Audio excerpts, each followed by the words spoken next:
Hi friends, welcome back to Quiet Time. I am so excited to start book 3 of our chapter books. This one is called Trouble According to Humphrey. You can see Humphrey and Og riding on a train. I wonder where that's going to come in the book and what trouble they're going to get into. Let's start it. So excited. Okay, I'm looking for the table of contents. Oh, here it is. Table of contents. It says all of the chapter names and what page they start on. It looks like this book only has 14 chapters, but it feels a bit thicker than our other books that had 15 chapters, so maybe these chapters are a little bit longer. All right, and then at the end it has Humphrey's tips for staying out and getting out of trouble. Oh boy, what is Humphrey gonna do? Chapter 1 on page 1. Before the trouble. Welcome to our brand new town. Mrs. Brisbane's voice woke me from a cozy afternoon doze. Was I dreaming when I heard her mention a new town? Had we moved while I was having my afternoon nap? Staying awake is a constant problem for a classroom hamster like me. After all, hamsters are nocturnal, which means we're sleepier in the daytime than at night. I always try hard to keep up with my fellow students in room 26. However, I'd spent the long President's Day weekend at Kirk Chen's house. So it says President's Day, so that tells us that it was the end of February, which was right after the Valentine's party and their poetry festival that we had at the end of the last book.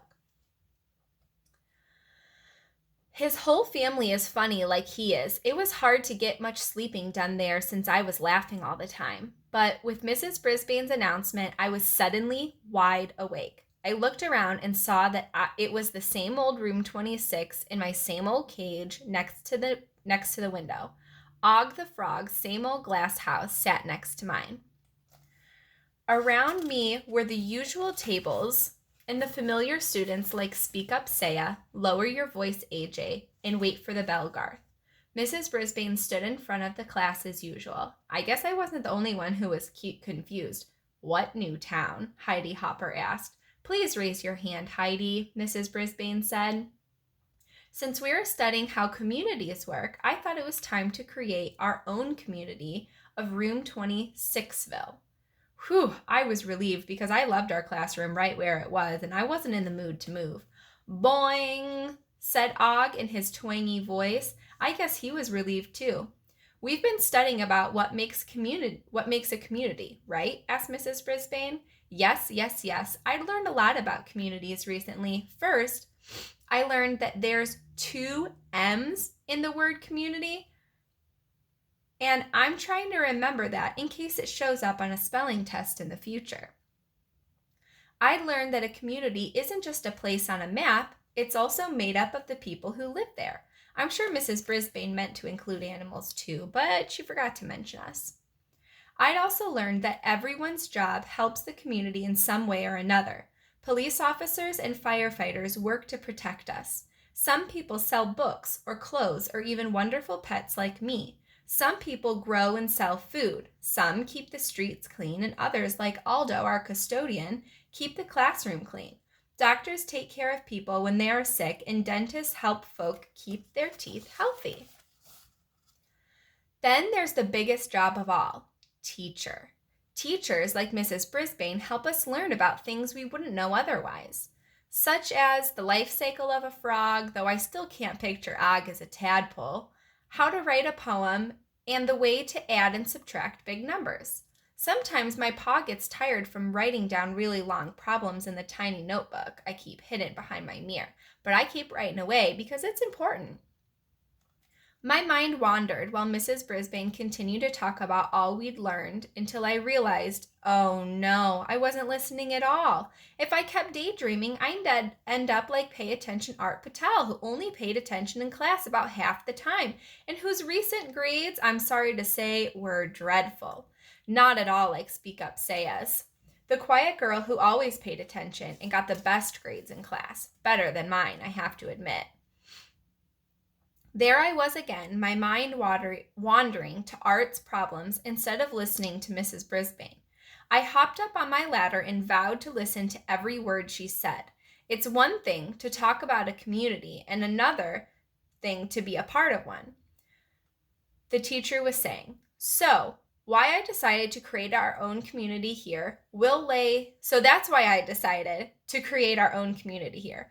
We'll lay out our town right in this classroom and everyone will have a job. Garth's hand shut up. Will we get paid?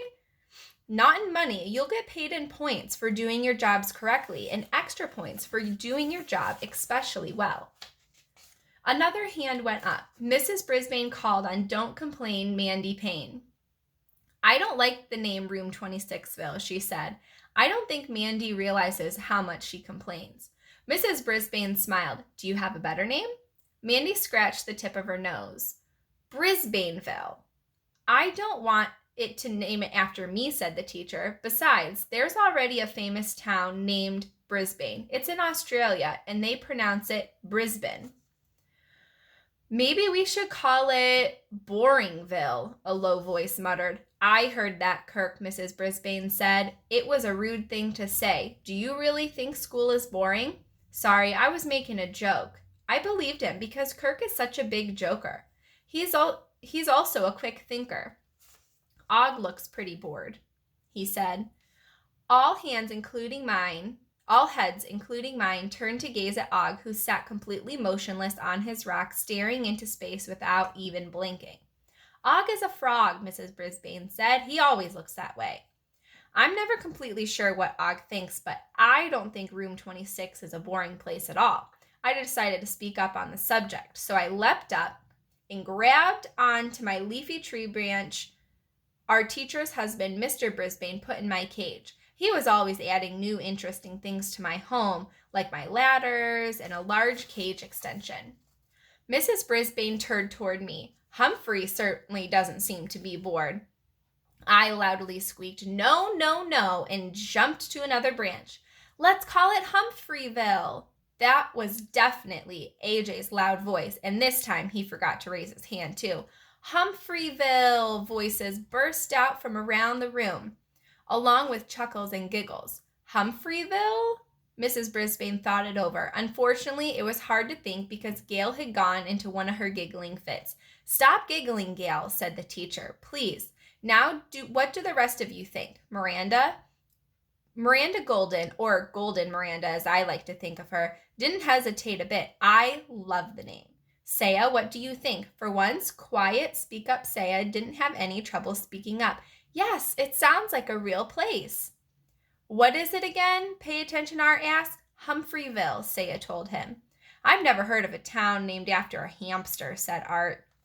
Well, I may be a hamster, but I'm no ordinary hamster. I'm an exceptionally cute golden hamster, I've been told, who happens to know how to read and write. Not that anyone knows that about me except me. Or the fact that my cage has a lock that doesn't lock, so I can come and go as I please when no one's looking. Humphreyville, Art repeated. Sounds pretty good. I saw lots of heads nodding and murmuring around the classroom that sounded as if people were agreeing. Imagine a whole town named after me. I leapt onto my wheel and began spinning with joy. Why don't we take a vote? Asked Mrs. Brisbane. All of those in favor of naming our community Humphreyville, raise your hand. We vote at school all the time. While I was spinning, I could see hands going up. Even Heidi remembered to raise her hand. Every hand was raised except one, Tabitha's. I stopped spinning. Tabitha was the new girl in our class, and I thought she liked me. I'd even helped her make friends with Seth, although she didn't actually know it. I have some sneaky ways of making things like that happen. Tabitha, do you have another suggestion for a name? Mrs. Brisbane asked. No, said Tabitha. I like Humphreyville. I'm just afraid Og will be jealous. Jealous? I hadn't thought about that, even though when Mrs. Brisbane brought Og in as a second-class pet, I'd been jealous of him. It's embarrassing to admit, but it's true. That's something to think about, isn't it? After all, if we name our community Tabithaville, the other students might be jealous, the teacher agreed. Yeah, and it's hard to say, Heidi blurted out. Heidi, you simply must remember to raise your hand. Mrs. Brisbane had helped a lot of students change their bad habits. Somehow, she'd never been able to get Heidi to remember to raise her hand. Now, class, why don't we let Og decide? The teacher walked over to the frog's house. Og, do you vote for Humphreyville? I wasn't expecting much because I learned that Og, being a frog, has an unusual way of expressing himself. His boings are nothing like the energetic squeaks of hamsters or giggles and shouts of the kids. In fact, sometimes Og doesn't communicate at all. Still, he and I learned to be friends. So I wouldn't have been surprised if he just continued to sit motionless as usual. But that's not what he did at all. Instead, he started leaping up and down on his rock, splashing water up on Mrs. Brisbane's chin. Boing, boing, boing, he twanged, as only Og can do. The students laughed. Even Mrs. Brisbane chuckled when she wiped the water off. Thank you for your vote, Og. Now let's try again. All in favor of naming our community Humphreyville, raise your hand. This time, every hand went up, including Tabitha's. Whew, she liked me after all. Og stopped leaping and splashing and sat quietly on his rock again.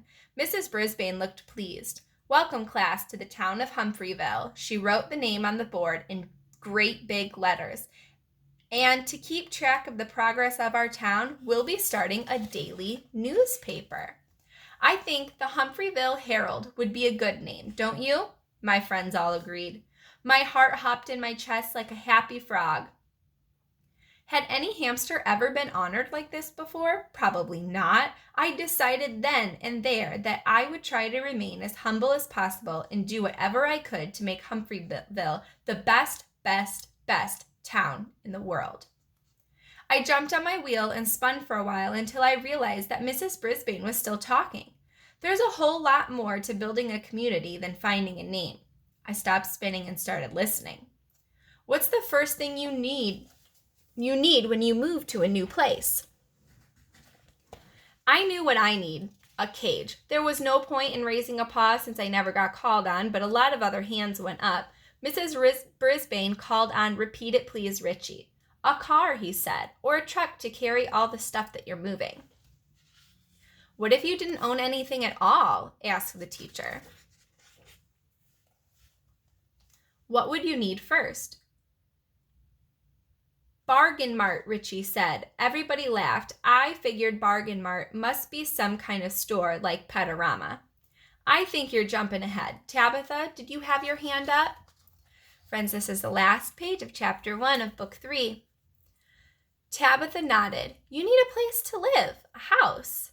"Or a tent," Heidi blurted out. "Very good," said Mrs. Brisbane, ignoring Heidi's outburst. "Something like a house. Your first assignment is to design a place that represents where you would live in the town. You can draw a picture or make a model out of clay or build it out of cardboard. Be creative and think about what kind of home you'd like for yourself in Humphreyville." The bell rang. "We'll have math after recess and then we'll get to work on our homes." Recess is a time when my fellow classmates all go out and play. It must be fun because my friends usually come back laughing and joking. At this time of year, late February, they also come back with rosy cheeks and red noses. I always try to stay inside and try to get some exercise, climbing my ladder or spinning on my wheel. I must admit, sometimes I go into my sleeping hut for a nice nap because, remember, I am nocturnal. On this day, when Mrs. Brisbane wasn't paying attention, I sneaked my notebook into my sleeping hut and thought about what kind of house I'd build. I loved my cage, but sometimes I think about the fancy houses they sold at Petorama. One was a Chinese pagoda, and one was like a tall castle. Miss Mack, the substitute teacher and superb human being who first brought me from the pet store to room 26 of Longfellow School, couldn't afford one of those, which was okay with me. Anything Miss Mack did was fine with me. Yet, it was fun to think about my perfect house. After all, if you have a whole town named after you, you should have a nice place to live. Now, it looks like at the end of each chapter, there is a little, it's backwards too, guys, but there is a little title from their newspaper that they're going to make.